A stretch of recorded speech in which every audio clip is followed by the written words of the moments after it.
2020년 11월 25일 수요일, 오늘은 요한일서 3장 13절부터 24절까지 말씀입니다. 형제들아, 세상이 너희를 미워하여도 이상히 여기지 말라. 우리는 형제를 사랑함으로 사망에서 옮겨 생명으로 들어간 줄을 알거니와 사랑하지 아니하는 자는 사망에 머물러 있느니라. 그 형제를 미워하는 자마다 살인하는 자니 살인하는 자마다 영생이 그 속에 거하지 아니하는 것을 너희가 아는 바라. 그가 우리를 위하여 목숨을 버리셨으니 우리가 이로써 사랑을 알고 우리도 형제를 위하여 목숨을 버리는 것이 마땅하니라. 누가 이 세상의 재물을 가지고 형제의 궁핍함을 보고도 도와줄 마음을 닫으면 하나님의 사랑이 어찌 그 속에 거하겠느냐. 자녀들아, 우리가 말과 혀로만 사랑하지 말고 행함과 진실함으로 하자. 이로써 우리가 진실에 속한 줄을 알고 또 우리 마음을 주 앞에서 굳세게 하리니, 이는 우리 마음이 혹 우리를 책망할 일이 있어도 하나님은 우리 마음보다 크시고 모든 것을 아시기 때문이라. 사랑하는 자들아, 만일 우리 마음이 우리를 책망할 것이 없으면 하나님 앞에서 담대함을 얻고 무엇이든지 구하는 바를 그에게서 받나니, 이는 우리가 그의 계명을 지키고 그 앞에서 기뻐하는 것을 행함이라. 그의 계명은 이것이니 곧 그 아들 예수 그리스도의 이름을 믿고 그가 우리에게 주신 계명대로 서로 사랑할 것이니라.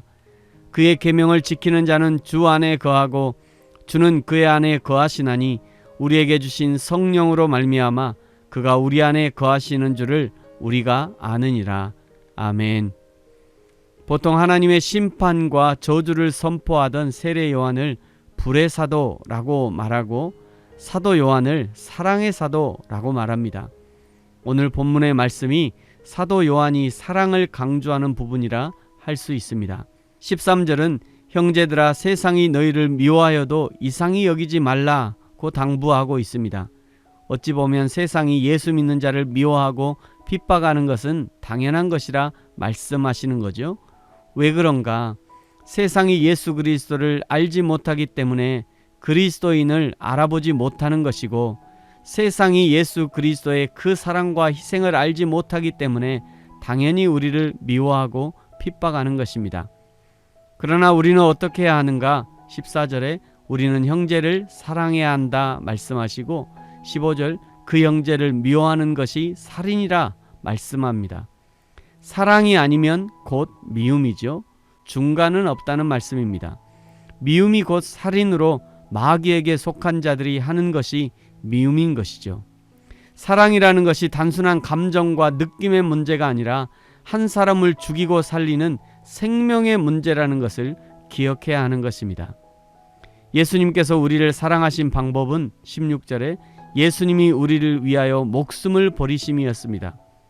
그 사랑을 받은 우리가 형제를 위하여 목숨을 버리는 것은 당연한 것이라고 말씀합니다. 17절은 이 세상 재물을 가지고 형제의 궁핍함을 돌아보는 것, 그것이 곧 하나님의 사랑이라고 말씀합니다. 18절 자녀들아, 우리가 말과 혀로만 사랑하지 말고 행함과 진실함으로 하자. 사랑한다면 실제로 그 사랑을 실천하고 보여주라는 것이죠. 말로만 사랑한다, 축복한다 말하지 말고 실제로 그의 필요를 채워주고 내 지갑을 열어서 그의 궁핍함을 돌아보라는 말씀인 것이죠. 19절부터 22절까지는 이렇게 강조하는 사랑의 두 가지 유익을 말씀합니다. 첫 번째는 구원의 확신이 강화됩니다. 19절에 이로써 우리가 진리에 속한 줄을 알고 또 우리 마음을 주 앞에서 굳세게 하리니, 21절 사랑하는 자들아, 만일 우리 마음이 우리를 책망할 것이 없으면 하나님 앞에서 담대함을 얻고, 사랑을 실천하는 현장에서 사랑을 실천하는 자기 스스로를 보면서 내가 하나님의 사람임을 더욱 확신하게 된다는 말씀입니다. 두 번째는 기도 응답을 얻게 됩니다. 22절에 무엇이든지 구하는 바를 그에게서 받나니, 이는 우리가 그의 계명을 지키고 그 앞에서 기뻐하시는 것을 행함이라. 물론 자신의 욕심이나 정욕을 위한 기도는 응답받지 못합니다.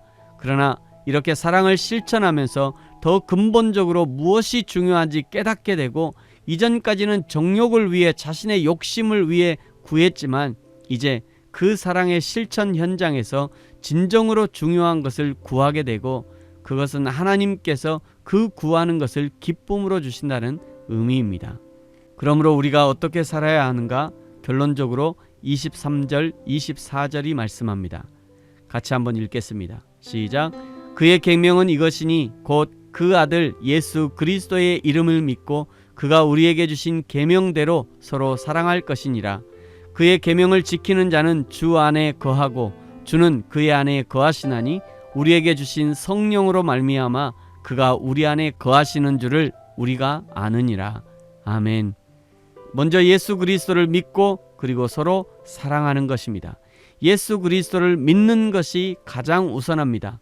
예수 그리스도를 믿어야 그 속에서 생수의 샘이 흘러나오고 그 흘러나오는 생명의 생수로 다른 사람에게도 생명의 생수를 공급할 수 있기 때문입니다.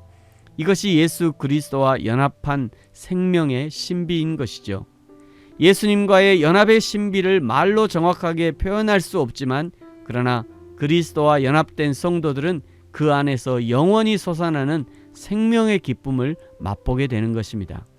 사랑하는 성도 여러분, 저와 여러분을 통해 이 예수님의 사랑, 영원히 솟아나는 생수 되시는 예수님이 이웃에게, 형제와 자매들에게 흘러넘쳐서 가정을 살리고 가문을 살리고 이웃을 살리고 나라와 민족을 살리고 세계와 열방을 살리는 저와 여러분이 되어지기를 예수님의 이름으로 축복합니다.